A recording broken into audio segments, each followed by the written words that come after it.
rigueur est là, et pas qu'on se mente, il faut qu'on ouvre les yeux grands ouverts, il faut la regarder en face, elle est présente actuellement. Voilà le résultat 20 ans après la ratification du traité de Maastricht. C'est la conséquence d'avoir voulu associer sous une même monnaie, une monnaie unique, des pays ayant de trop grandes disparités de richesses et n'ayant pas les mêmes capacités industrielles et de capacités productives.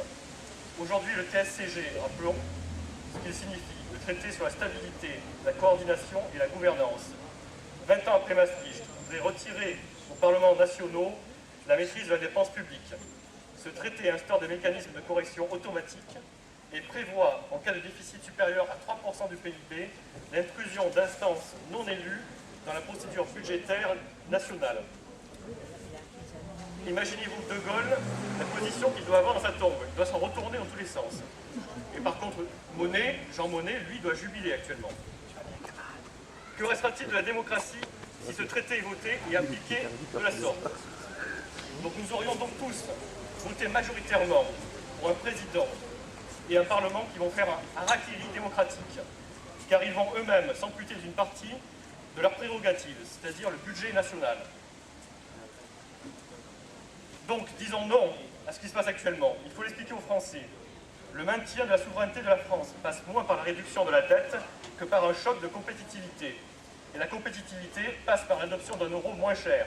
Et cela, nous savons tous, la Banque Centrale Européenne n'en veut pas actuellement, et c'est ça qu'il faut changer. Le TSCG n'est qu'un prolongement de la politique des petits pas, tant défendus par les européistes, les euronaïfs, les eurocrates, les héritiers idéologiques de Jean Monnet. Citons à la suite le traité de Rome, de Bruxelles, de Maastricht, d'Amsterdam, de Nice, de Lisbonne et de son hold-up démocratique de 2007. Et aujourd'hui le TSCG, et dans 10 ans, qu'aura-t-on? Le saut fédéral, le grand saut, sans parachute. Ce que nous voulons, c'est une Europe refondée dans la démocratie des nations, et pas un chemin qui nous mène à un machin bidule, à ce que vous voulez, qui est un truc pseudo-fédéral, où un soi-disant ministre européen des Finances nous dicterait notre politique. Donc disons dès maintenant non au TSCG, disons à nos députés de droite, et osons aussi de le dire à nos députés de gauche. C'est eux que ça concerne en premier, c'est à ceux qu'on s'adresse aussi en premier, mais bon, les deux sont concernés, les deux courants sont concernés. Disons-leur d'ouvrir les yeux, car les Français les regardent, et ils les jugeront bientôt. Merci.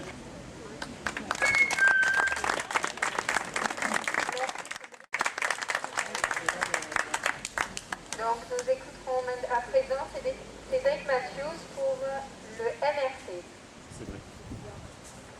Bonjour, merci Anna, merci au comité Quartier Sud d'avoir organisé cette mobilisation. Le MRC, c'est le mouvement républicain citoyen de Jean-Pierre Chevènement et aussi de Jean-Luc Laurent.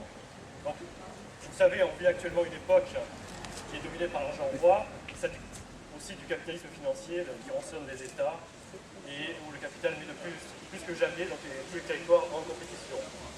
Donc nous vivons les plans sociaux, les délocalisations, les pertes de compétences et de savoir-faire sur notre territoire. Et ceci au nom unique de la finance. Il est à redouter que prochainement, nous ayons encore dans l'environnement marseillais, et notamment du côté des temps de Berre et d'Arkema, de mauvaises nouvelles. De nombreux pays européens sont plongés en même temps dans une crise dont personne ne connaît les limites. C'est effectivement le problème que tous les pays sont en même temps plongés dans l'austérité. Donc la Grèce, l'Irlande, le Portugal, l'Espagne, l'Italie. Et en France aussi, la rigueur est là, et pas qu'on se mente, il faut qu'on ouvre les yeux grands ouverts, il faut la regarder en face, elle est présente actuellement. Voilà le résultat 20 ans après la ratification du traité de Maastricht. C'est la conséquence d'avoir voulu associer sous une même monnaie, une monnaie unique, des pays ayant de trop grandes disparités de richesses et n'ayant pas les mêmes capacités industrielles et de capacités productives. Aujourd'hui, le TSCG, rappelons ce qu'il signifie, le traité sur la stabilité, la coordination et la gouvernance. 20 ans après Maastricht, voudrait retirer aux parlements nationaux la maîtrise de la dépense publique. Ce traité instaure des mécanismes de correction automatiques et prévoit, en cas de déficit supérieur à 3% du PIB, l'intrusion d'instances non élues dans la procédure budgétaire nationale. Imaginez-vous De Gaulle, la position qu'il doit avoir dans sa tombe. Il doit s'en retourner dans tous les sens. Et par contre, Jean Monnet, lui, doit jubiler actuellement. Que restera-t-il de la démocratie si ce traité est voté et appliqué de la sorte. Donc nous aurions donc tous voté majoritairement pour un président et un parlement qui vont faire un harakiri démocratique, car ils vont eux-mêmes s'amputer d'une partie de leurs prérogatives, c'est-à-dire le budget national. Donc disons non à ce qui se passe actuellement. Il faut l'expliquer aux Français. Le maintien de la souveraineté de la France passe moins par la réduction de la dette que par un choc de compétitivité. Et la compétitivité passe par l'adoption d'un euro moins cher. Et cela, nous savons tous, la Banque Centrale Européenne n'en veut pas actuellement, et c'est ça qu'il faut changer.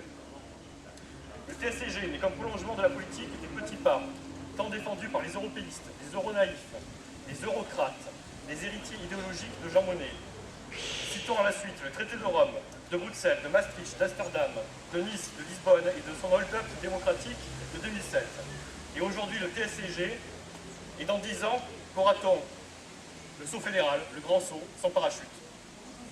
Ce que nous voulons, c'est une Europe refondée dans la démocratie des nations, et pas un chemin qui nous mène à un machin bidule, à ce que vous voulez, qui est un truc pseudo-fédéral, où un soi-disant ministre européen des Finances nous dicterait notre politique. Donc disons dès maintenant non au TSCG, disons à nos députés de droite, et osons aussi de le dire à nos députés de gauche. C'est eux que ça concerne en premier, c'est à ceux qu'on s'adresse aussi en premier, mais bon, les deux sont concernés, les deux courants sont concernés. Disons-leur d'ouvrir les yeux, car les Français les regardent, et ils les jugeront bientôt.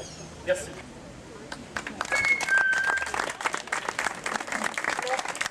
La question de la hausse du taux de CSG. Alors, quel rapport avec le TSCG, allez-vous dire? Le rapport, c'est Didier Migaud. Didier Migaud, il est président de la Cour des comptes. C'est lui qui, sur ordre du gouvernement, propose de réduire de façon brutale les retraites des retraités aujourd'hui. Alors que la moitié des retraites sont à moins de 1 300 € et que beaucoup de retraités sont au minimum vieillesse. Donc cette forfaiture, cette mise en place de l'austérité, c'est Didier Migaud, donc, qui est aujourd'hui président de la Cour des comptes. Et ce même Didier Migaud, Hollande lui demande demain de présider le Haut Conseil des finances publiques pour la mise en place du TSCG. C'est-à-dire que pour le gouvernement, le meilleur possible pour la mise en place du TSCG, je ne reviens pas sur ce que tous les camarades ont dit précédemment, c'est aussi le meilleur qui aujourd'hui met en place l'austérité pour les retraités. Et c'est précisément ça qui nous pend au nez. Et le TSCG, c'est l'austérité permanente pour répondre effectivement aux questions du paiement de la dette. Il n'y a pas plusieurs voies possibles. Il y en a deux. Soit on accepte les diktats de l'Union européenne, soit on les refuse. PSA Aulnay est un autre exemple. On les attendait quand même cet été. On annonce 8000 licenciements, on annonce la fermeture du site d'Aulnay. Le dernier rapport du gouvernement, qu'est-ce qu'il dit? Il dit restructuration, ce qui veut dire fermeture, et on accepte les 8000 licenciements. Là aussi, il n'y a pas de voie possible. Soit on accepte d'accompagner ça, soit on dit aucun emploi ne doit être supprimé à Aulnay, maintien de tous les sites.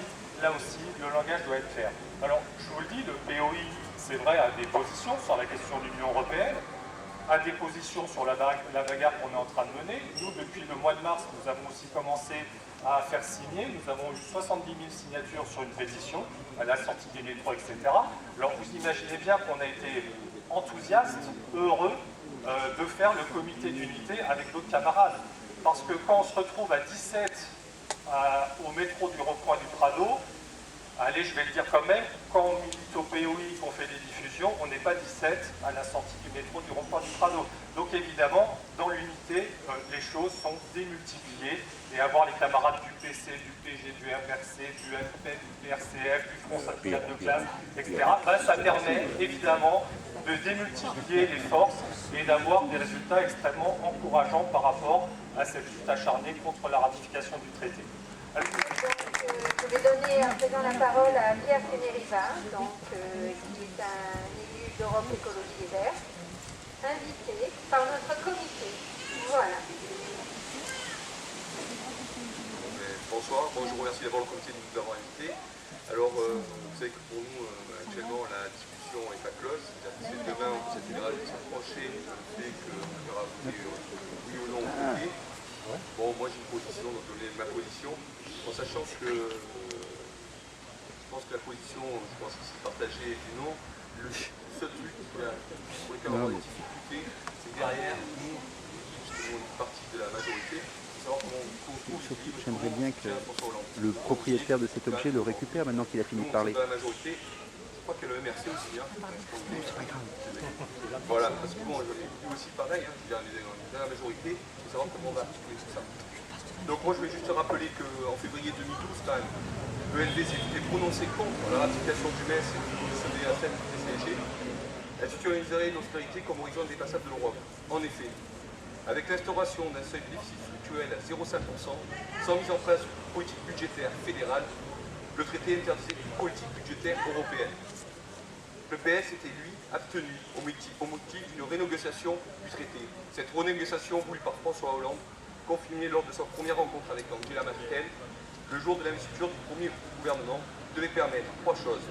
L'émission d'eurobonds, garantie solidairement entre les pays de la zone euro, pouvant ainsi apporter une mutualisation des dettes publiques et européennes, une modification des statuts de la BCE pour qu'elle puisse traiter directement aux États, comme le font la Réserve fédérale américaine ou la Banque d'Angleterre, et un pacte de grossesse complémentaire.